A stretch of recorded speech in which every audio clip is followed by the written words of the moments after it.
Assalamualaikum warahmatullahi wabarakatuh.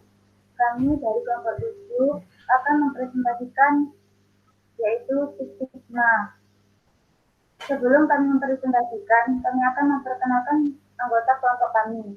Yang pertama, saya Adelia Dianda Yuda.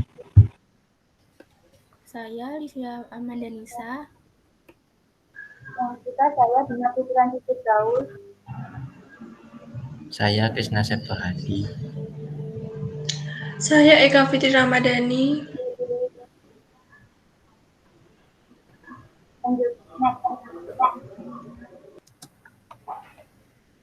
Yang pertama yaitu menjelaskan definisi Six Sigma. Akan dijelaskan oleh Saudara Lavi. Ya, terima kasih. Untuk sebelum menjelaskan ke definisi, saya akan menjelaskan sejarah Six Sigma, yaitu pada tahun 1777 sampai 1885 muncullah konsep kurva normal dalam bidang statistik. Kemudian 1920 muncullah ketiga sigma dari nilai rata-rata mengidentifikasi perlunya perbaikan dalam sebuah proses mikul harga. Kemudian 1970 ada seorang insinyur mikul Motorola Garment Electronic Group, bisa disingkat GEG, melakukan problem solving dengan analisis statistik. Dengan cara ini mulai menunjukkan peningkatan yang sangat drastis. Itu secara singkatnya. Kemudian untuk definisi lebih detailnya, yaitu metode yang berfokus pada peningkatan kualitas, yaitu mengurangi pemborosan dengan membantu organisasi menghasilkan produk dan layanan yang lebih baik, lebih cepat, dan lebih murah. Kemudian konsep dasar dari Six Sigma awalnya berasal dari gabungan antara konsep TQM, Total Quality Management, dan Statistical Process Control. Saat ini Six Sigma menjadi sebuah sistem manajemen. Selanjutnya, kemudian ada strategi sistem manajemen pada Six Sigma, yaitu ada 4. Yang pertama, customer focus, yang maksudnya di sini adalah terhadap kepuasan dan kebutuhan pelanggan. Kemudian ada reduce defense, menurunkan tingkat kecacatan. Ketiga, ada center around target, yang maksudnya berkisar di sekitar pusat target. Yang keempat, ada reduce varian, yaitu menurunkan variasi. Dan selanjutnya akan disampaikan oleh Saudari Nisa. Saudari Nisa, silakan. Ya, baik. Kelebihan-kelebihan yang dimiliki Six Sigma dibanding metode lain adalah yang pertama itu Six Sigma jauh lebih rinci daripada metode analisis berdasarkan statistik. Six Sigma dapat diterapkan di bidang usaha apa saja, dari perencanaan strategi sampai operasional hingga pelayanan pelanggan dan maksimalisasi motivasi atas usaha. Lalu yang kedua, Six Sigma berpotensi diterapkan pada bidang jasa atau non-manufaktur di samping lingkungan teknikal. Misalnya seperti bidang manajemen, keuangan, pelayanan, pelanggan, pemasaran, logistik, lalu ada teknologi informasi, dan sebagainya. Lalu yang ketiga ada dengan Six Sigma dapat dipahami sistem dan variabel mana yang dapat dimonitor dan direspon dengan cepat. Maksudnya dalam pemrosesan ini dengan tepat tanpa ada keraguan yang dikerjakan. Lalu yang terakhir, Six Sigma sifatnya tidak statis. Maksudnya, bila kebutuhan pelanggan berubah, kinerja Sigma akan berubah. Next, Yin. Selanjutnya,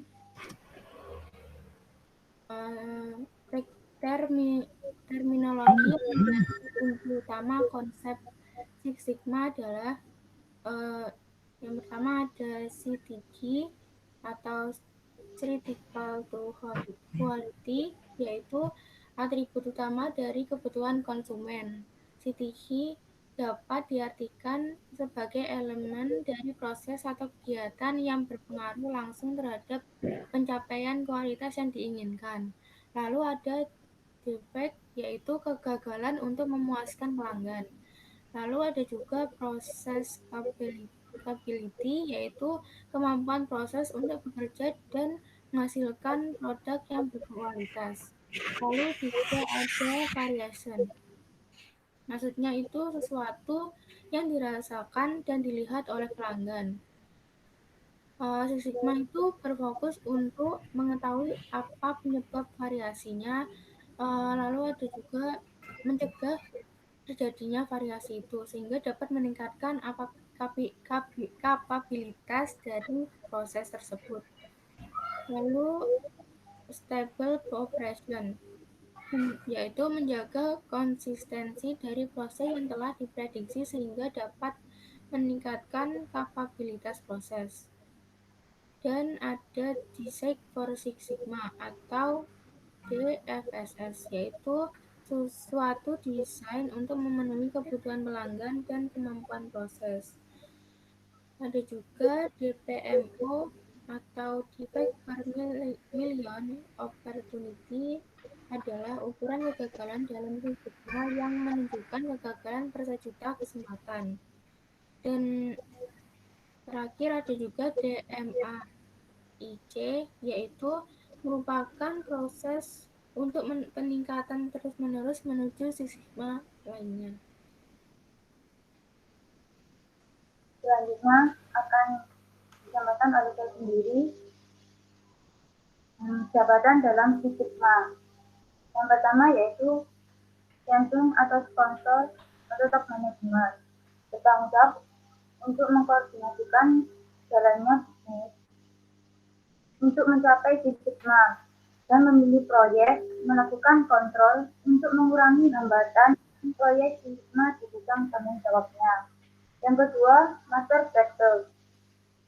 Dia adalah seorang mentor director dan anggota lainnya di organisasi. Mereka harus mengetahui semua yang diketahui oleh director, dan mereka harus memahami teori matematika yang menjadi dasar metode statistik untuk membantu director yang tidak sesuai dengan metode dalam situasi yang tidak biasa. Yang ketiga yaitu Director yaitu pimpinan tim yang menerapkan metodologi Six Sigma pada proyek dan memperkenalkan metodologi dan alat untuk anggota tim dan organisasi yang lebih luas. Yang keempat, Winter, bertugas untuk menghasilkan proyek departemen kecil yang berfokus dan sukses menggunakan strategi keberhasilan. Yang kelima, Team Member, tim yang melakukan proyek ini dan bertanggung jawab pada proyek ini dan diharapkan untuk terus memanfaatkan metode dan alat Six Sigma yang dipelajari sebagai bagian dari pekerjaan normalnya. Yang terakhir yaitu Yellow, White, and other Six Sigma Belt, yaitu mereka bertugas untuk menerima pelatihan tetapi tidak berkontribusi di dalam Six Sigma dan proyek. Mereka menerima pelatihan untuk bekerja dalam peran dukungan Six Sigma sebagai pemangku kepentingan. Yang selanjutnya akan disampaikan oleh Saudari Krishna. Ya, baik. Jadi tahapan di dalam DMAIC dalam Six Sigma ada 5. Yang pertama ada define. Ya, pada tahapan ini menetapkan tujuan dari kegiatan perbaikan Six Sigma. Oke. Pada tahap ini biasanya akan menyeleksi permasalahan yang nantinya akan diselesaikan beserta biaya, manfaat, dan dampak terhadap pelanggan atau customer. Di tingkat atas tujuan akan menjadi tujuan strategis organisasi seperti pangsa pasar. Untuk di tingkat operasi, penetapan tujuannya mungkin untuk meningkatkan throughput departemen produksi. Sedangkan di tingkat proyek, sasarannya mungkin untuk mengurangi tingkat cacat dan meningkatkan hasil. Yang kedua ada measure. Pada tahapan ini, permasalahan yang telah didefinisikan untuk diselesaikan. Oke, pada tahapan ini biasanya akan membuat metrik yang valid dan andal untuk membantu memantau kemajuan menuju sasaran yang telah ditentukan pada langkah sebelumnya. Jadi bisa dikatakan jika pada tahapan ini terdapat pengambilan data yang nantinya akan digunakan untuk mengukur karakteristik serta kapabilitas dari proses untuk menentukan langkah apa yang harus diambil untuk melakukan perbaikan dan peningkatan selanjutnya. Karena terdapat pengambilan dari pengolahan data, maka mulailah dengan menentukan garis dasar saat ini. Gunakan analisis data eksploratif dan deskriptif untuk membantu kamu dalam memahami suatu data. Ketika ada analisis, tahapan ini yaitu menganalisis sistem untuk mengidentifikasi bagaimana cara untuk menghilangkan kesenjangan antara kinerja sistem atau proses saat ini dengan tujuan yang diinginkan.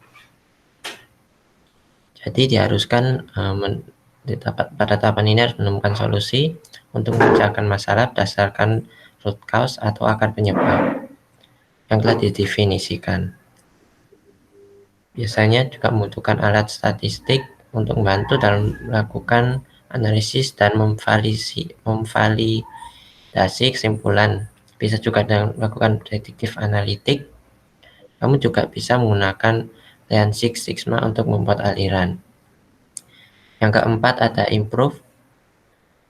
Pada tahapan ini akan biasanya perbaikan terhadap permasalahan yang telah diidentifikasi dengan melakukan pengujian dan percobaan untuk dapat mengoptimalkan solusi dalam menyelesaikan permasalahan yang dialami. Di sini Anda dituntut untuk menjadi orang yang kreatif dalam menemukan cara baru untuk melakukan hal yang lebih baik, lebih murah, atau lebih cepat. Kamu dapat menggunakan manajemen proyek dan alat perencanaan dan manajemen lainnya untuk menerapkan pendekatan baru. Yang terakhir ada kontrol. Ya, pada tahapan ini Anda akan melembagakan sistem yang ditingkatkan dengan memodifikasi sistem, kompensasi, dan insentif, kebijakan, prosedur, MRP, anggaran, instruksi pengoperasian, dan sistem manajemen lainnya.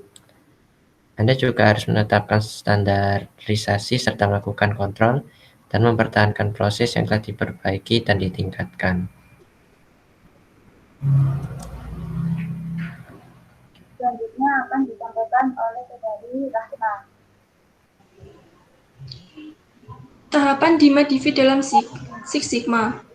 DIMA-DIVI sendiri adalah strategi perencanaan proses baru dengan memanfaatkan perangkat-perangkat kerja dan metode-metode terbaik di dalam perencanaan produk maupun proses. Baik itu proses pengembangan produk, desain, atau redesign proses pelayanan, atau proses bisnis internal.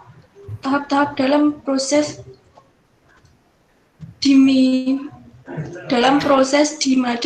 adalah yang pertama define, mendefinisikan tujuan-tujuan dari aktivitas desain yang konsisten dengan keinginan konsumen dan strategi bisnis perusahaan. Measure, mengukur dan mengidentifikasikan critical to quality, kapasitas produk, kapabilitas proses produksi, dan taksiran resiko. Menganalisa alternatif-alternatif yang dirancang dan dibangun, menciptakan rancangan tingkat atas dan mengevaluasi kapabilitas rancangan untuk memilih rancangan yang terbaik. Desain, merancang detail, mengoptimalkan mengoptimalkan ranjangan, dan merancang verifikasi rancangan. Fase ini mungkin saja membutuhkan proses simulasi. Verify, menguji rancangan dan mengimplementasikan proses produksi dan menyerahkan pada pemilik proses.